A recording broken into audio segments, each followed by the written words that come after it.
Sous Pep Guardiola, les joueurs qui touchent le plus le ballon, tu as le gardien de but Ederson, tu as les défenseurs centraux, on a eu à voir dans le temps, c'était Otamendi, maintenant c'est Ruben Dias, avant c'était Fernandinho, maintenant c'est Rodri, c'est ces trois-là qui touchent le plus de ballons. Tout part de eux. Les gars ne balancent pas, je dis bien. Après, il y a des mouvements qui sont faits sur le terrain par les joueurs offensivement. Mais ces trois-là, dès que tu les bloques, tu viens de régler le problème. C'est pas pour rien que Liverpool, il fatigue City. Parce que Salah, Mané, Firmino, Jota, n'importe qui joue, les gars, ils pressent. Mais Paris, ils jouent aujourd'hui, les gars, ils marchent. Non, franchement, vous voulez gagner la Champions League? Non, guys. Arrêtez de niaiser. Salam, salam, outsider. Le débrief commence maintenant. Le Paris Saint-Germain perd aujourd'hui 2-1 à l'extérieur face à Manchester City. À un moment donné, sincèrement, cette semaine, ce week-end, j'ai eu à débriefer le match entre le Paris Saint-Germain et Nantes. Quand j'ai fait le débrief, j'ai vu vos commentaires. Vos commentaires étaient clairs, vous n'étiez pas d'accord avec moi. Vous m'avez dit, Stan, tu n'as pas vu le match. Alors que j'étais là, j'ai vu votre match. Cependant, moi, étant d'un point de vue extérieur, n'étant pas fan du Paris Saint-Germain, n'étant pas, je dis bien, dans une émotion normale que moi j'ai quand je regarde Arsenal, je suis capable de déceler des choses claires, nettes et précises. Votre équipe n'a pas le niveau. Je dis bien, votre équipe n'a pas le niveau. Et quand je parle d'équipe, je parle bien d'équipe, le mot équipe. Donc du coup, je parle de collectif, mais collectivement parlant, on va être très sérieux. Vous n'êtes pas bon. Ce week-end, dans le débrief Paris Saint-Germain-Nantes, j'ai été clair. J'ai été très clair. J'ai dit que si le Paris Saint-Germain veut battre Manchester City, il va falloir que le Paris Saint-Germain bloque les lignes de passe de Manchester City. Vu que Manchester City est une équipe qui est capable de garder le ballon, de faire circuler, il faut bloquer les lignes de passe dès le début. Donc du coup, tu bloques qui? Rodri. En première mi-temps, tu te rends compte que Rodri, il se promène. Mais c'est choquant, franchement. Messi ne presse pas. Ça, on est d'accord par rapport au fait que Messi, d'habitude, il ne court pas, il ne presse pas et tout. D'accord. Mbappé ne presse pas, Neymar ne presse pas. Les gars sont pas ordonnés, ils sont désorganisés, je dis bien tous les trois. Donc du coup, Ederson, dès qu'il a le ballon et qu'il a donné, je dis bien, à son défenseur central qui lui a donné à Rodri, tout le bloc de Manchester City peut monter et cette équipe-là se met à taculer et il joue en 3-3-4. Et mon Dieu, il ne faut pas que Kyle Walker il se mette à monter parce que Kyle Walker, lui, c'est un joueur extraordinaire. Ils arrivent sur toi, ils sont en 3-2-5, je ne sais même pas, 1-2-3-5.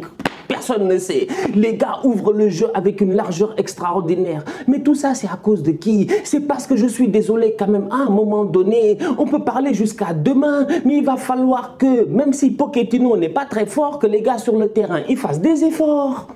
Mais franchement, ils font pas d'efforts. Mais moi, je suis choqué. Je dis bien, je suis choqué aujourd'hui qu'une équipe, je dis bien, comme le Paris Saint-Germain, qui a l'ambition de gagner, je dis, on va être très très sérieux, la Ligue des Champions, puisse subir comme elle a subi face à Manchester City pendant toute la première mi-temps. En toute honnêteté, c'est pas sérieux. À un moment donné, tes attaquants doivent faire preuve de vergogne. Eux-mêmes, ils doivent décider d'aller presser. Franchement, mais allez presser, empêcher, je dis bien, les Rodri de jouer. Dès que tu bloques Rodri, tu as réglé 90%, je dis bien, de tes problèmes. Franchement, empêche, je dis bien, Rodri de pouvoir faire circuler le ballon. Rodri, c'est lui la boussole, c'est lui la tour de contrôle. Mais bloque-le, s'il te plaît, franchement. Mets un pressing sur lui. Il n'y a personne. Il n'y a personne. Mais pourquoi? Mais pourquoi? Parce que les attaquants ne font pas le travail. Donc, du coup, les Gana Gueye, les Herrera et tout ça, les pauvres miskines, on peut parler jusqu'à demain. Ils ne peuvent pas presser Rodri. Ils ne peuvent pas, je dis bien, bloquer les lignes de passe. Pourquoi? Parce qu'ils sont acculés. Pourquoi? Parce que comme j'ai eu à dire, vu que tes trois ne pressent pas, parce que tout le problème du match, c'est les trois là. Non, on va parler jusqu'à demain, mais il faut qu'on soit sérieux aujourd'hui. Tous les problèmes, c'est Messi, Neymar et Mbappé. Franchement, c'est eux le problème dans ce match-là. Autant les boys, ils sont forts, et j'ai eu à le dire ce week-end, dans les 20 derniers mètres, ils sont extraordinaires, ils sont capables de te tuer. Parce qu'individuellement, c'est des top players. Mais si tous les trois, ils font pas un effort, je dis bien, pour le reste du 11, mais l'équipe, elle subit. Aujourd'hui, Gana, Herrera, Paredes, mais toute la première mi-temps, ils courent partout. Les gars sont cramés. Tu le vois, ils ont couru partout. Mais pourquoi ils couraient partout? Parce que City, je dis bien, ils élargissent le jeu. Les gars créent des surnoms offensifs. Tu es obligé de couvrir. Donc du coup, toi, tu ne peux pas être là à gérer Rodri. Il faudrait bien que les autres fassent l'effort. Les trois autres, ils marchent. Non, franchement, je suis désolé. À un moment donné, je dis bien, moi, je parle à des gens sérieux. Si tu es fan du Paris Saint-Germain, à un moment donné, et je parle à des gens même qui ont l'âge de mon père qui regardent ce débrief, si un enfant en tant que tel, si tu es parent, tu sais, tu peux voir le petit, il fout rien. J'ai dit, il fout rien à l'école. Tu le vois que le petit, il fout rien, mais tu lui dis, mais c'est pas comme ça que ça marche dans la vie. Tu ne peux pas réussir ton brevet à la fin de l'année si toute l'année, quand même, tu n'as pas fait un minimum d'effort en tant que tel. Mais aujourd'hui, le PSG ne fait pas cet effort-là. Donc, du coup, moi, en toute honnêteté, vu qu'aujourd'hui, je me rends compte que vous allez finir deuxième, que Lille peut finir premier de son groupe. Donc, du coup, tu es obligé de finir et de jouer contre un premier. Mais tu vas tomber face à qui? Le Bayern, il te tape. Chelsea, il te tape. N'importe quelle équipe, il te tape. À part United, je pense que n'importe qui d'autre, il bat le PSG aujourd'hui. Malgré le fait que Messi, Neymar, Mbappé, tout ça, ils sont forts. Parce que le football, c'est pas juste ce qu'on a vu ce soir. Ce football-là ne gagne pas des titres. Hein. Franchement, je suis désolé. Je dis bien, on attendait des fulgurances, on aurait pu gagner 2-0, nous bluffer, tout ça. Mais c'est pas bon, c'est mauvais. Franchement, même si le score était de 3-0 aujourd'hui pour Paris, j'aurais dit que le match est mauvais. Et puis à un moment donné, je l'ai dit, on vous dit la vérité, mais on ne vous aime pas. Franchement, gérez-vous, parlez à vos joueurs. L'insuffisance qu'ils ont eue au pressing aujourd'hui en première mi-temps, elle est terrible. J'ai eu à le dire ce week-end. Franchement, sous Pep Guardiola, les joueurs qui touchent le plus le ballon, tu as le gardien de but Ederson, tu as les défenseurs centraux, on a eu à voir dans le temps, c'était Otamendi, maintenant c'est Ruben Dias. Avant c'était Fernandinho, maintenant c'est Rodri. C'est ces trois-là qui touchent le plus de ballons. Tout part de eux. Les gars ne balancent pas, je dis bien. Après, il y a des mouvements qui sont faits sur le terrain par les joueurs offensivement. Mais ces trois-là, dès que tu les bloques, tu viens de régler le problème. C'est pas pour rien que Liverpool, il fatigue City parce que Salah, Mané, Firmino, Jota, n'importe qui joue, les gars, ils pressent. Mais Paris, ils jouent aujourd'hui, les gars, ils marchent. Non, franchement, vous voulez gagner la Champions League? Non, guys.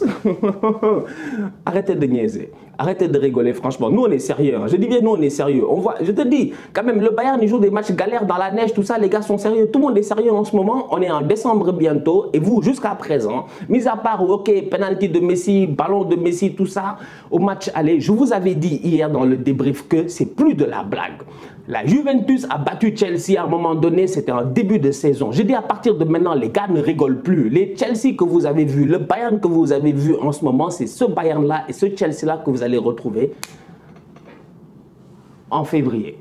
Et à ce moment-là, franchement, si les gars ne sont pas prêts à presser et n'ont pas l'habitude de presser ensemble, vous risquez de couler. Malgré le fait que les attaquants, c'est des fainéants. Comme j'ai eu à dire, c'est des top players, c'est des grands joueurs. Ils n'ont rien à nous prouver, mais c'est des fainéants. Je dis bien, je parle de Messi, de Neymar et de Mbappé aujourd'hui. Malgré ce fait-là, les milieux de terrain, ils ont tout donné. Mais il y en a deux qu'il faut quand même saluer. C'est Kimpembe qui a fait un match de guerrier. Parce que Presco, aujourd'hui, quand même, il fait des sauvetages. Des sauvetages, c'est des buts. Je dis bien, c'est des buts. Ruben Dias, il doit marquer. Il y a des ballons qui doivent rentrer, je pense, 2 ou 3 fois. Qui est là?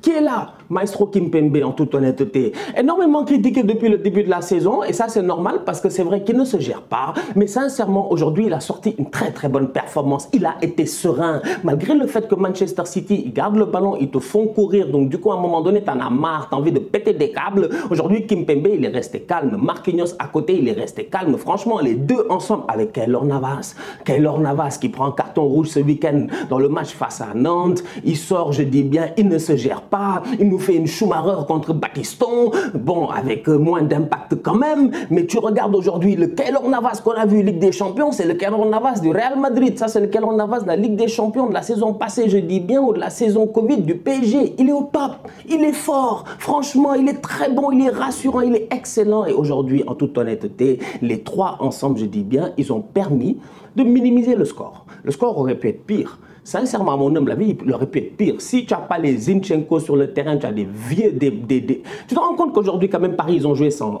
Paris, ils ont joué un City, même si Paris n'a pas... Et je vais revenir là-dessus. Mais Paris, ils ont joué un City sans Kevin De Bruyne, sans Phil Foden, sans Gabriel Jesus au début du match. C'est des Zinchenko qui étaient en pointe. Les gars vous ont traumatisé. C'est pas normal. Franchement, en toute honnêteté, tu me diras, tu n'as pas Verratti, tu n'as pas Wijnaldum. Eux, sincèrement, ils sont pas sérieux. Mais de où ils sont blessés? Qui les a blessés? Mais de où entre, je dis bien, ce week-end et maintenant ils sont blessés? Moi, je ne comprends plus rien dans ce club-là. Il y a des gars, ils sont blessés, tu ne comprends pas pourquoi ils sont blessés, qui les a blessés. Tout ça pour dire que sincèrement, au niveau du PSG, il n'y a que 3 joueurs que je peux saluer. Sincèrement, c'est Marquinhos, Kimpembe et puis, comment il s'appelle, Keylor Navas. C'est tout.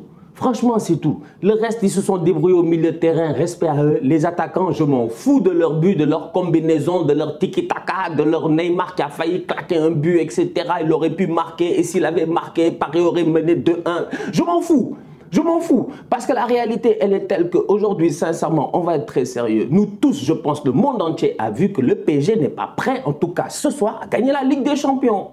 On ne la gagne pas comme ça, cette compétition. Riyad Mahrez a été excellent sur le terrain. Il était sur le côté. Aujourd'hui, sincèrement, Mahrez, à chaque fois qu'il était en 1 contre 1 face à Mendes, il l'a fatigué, même si Mendes a été bon aussi. Mendes s'est quand même géré, bon, même s'il a quand même galéré, mais je pense sur le but, il récupère le ballon, tout ça. Tu sens qu'il est actif, il est déterminé. Mendes, il monte, il frappe à un moment donné, il est écrasé, il peut faire preuve de plus de lucidité, ouvrir. Donc Mendes, bon, voilà, les gars, ils sont là. Mais je me dis aujourd'hui, franchement, Mahrez sur le terrain, techniquement parlant, les contrôles de balle à classe, tout ça, il fallait que Gana Gueye soit là pour le fatiguer. Bravo à Gana. Non, franchement, Gana était là pour suivre Mahrez. Il a chassé Mahrez, parce que Mahrez, tu le chasses pas, il te fatigue. Et c'est là la force de Manchester City. Je l'ai dit ce week-end dans le débrief face à Nantes. Ils attaquent, je dis bien, à 5. Ils attaquent à 5, ils récupèrent le ballon, ils sont partis, je dis bien. C'est ce qu'ils ont fait aujourd'hui. Je te dis bien, tu vois des Kyle Walker, ils augmentent le surnombre et tout. Les Mahrez, les gars collent la ligne, ils font des situations, isolation, pas de l'autre côté. Pour Mahrez, il a un contre un face au latéral, tu sais que techniquement, il va le dribbler. C'est ça la force de Manchester City, franchement. J'ai envie de parler de Bernardo Silva, excellent. Pas il est fort. Tu te rends compte aujourd'hui que si tu regardes là... Attendez. Tactiquement parlant, aujourd'hui, Manchester City est venu avec, je dis bien, Ederson dans les buts. On va être sérieux. Tu as 2 défenseurs centraux, tu as Kyle Walker sur le côté, normalement, et tu as João Cancelo. Tu as Rodri qui est, je dis bien, dans cette position de numéro 6 là, qui est devant les 2 défenseurs centraux. Quand il joue au football en tant que tel, Cancelo vient rejoindre Rodri. On est d'accord jusqu'à ce point-là. Ensuite, tu as Kyle Walker qui vient rejoindre Rodri. Donc, du coup, les gars derrière, ils sont 2. Ils passent en 2-3. Mais devant, ils sont combien? Ils sont 5. Ils sont 5. Et comme j'ai eu à dire, que Dieu te préserve, je dis bien que Kyle ou Walker, parce que les gars, ils sont 2, ils arrivent out of nowhere, bim, sur le côté, et ils sont 6. Toi, tu es perdu. Tu es perdu parce que tes 3 devant, ils ne pressent pas. Non, franchement, aujourd'hui, on va être sérieux. J'ai dit, Manchester City a fait leçon de football. Leçon de football au Paris Saint-Germain. Franchement, c'était beau à voir. C'est-à-dire que même s'ils avaient perdu, eux, c'est la seule équipe. Ils perdent et tu es d'accord. Tu regardes le match, tu es comme, ouais, beau football, franchement. Le gars est revenu sans 9, mais bon, who cares? Il a dit, il ne veut pas de 9, il s'en fout.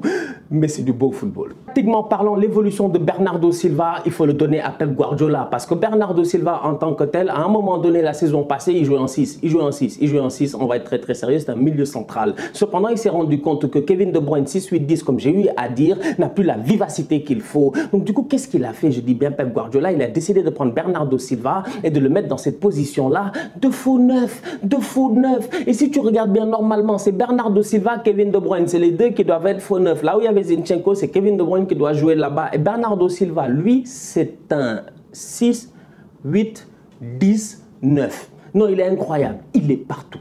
Même un 7, il est partout. C'est-à-dire que Bernardo est un pion qui est difficile à marquer. Tu fais comment pour marquer Bernardo Silva? Vous avez vu? Il ne te colle pas. Il ne te colle pas. Il est toujours dans les demi-espaces, toujours entre les lignes, capable de combiner avec les gars. Je dis Bernardo Silva, comme Rodri est une tour de contrôle, lui, c'est une boussole offensive. Franchement, c'est un top player. Grand match de sa part. La famille, on se capte très bientôt pour un nouveau débrief. Sincèrement, la famille, on se capte très bientôt pour un nouveau débrief. D'ici là, on continue à liker, on continue à partager.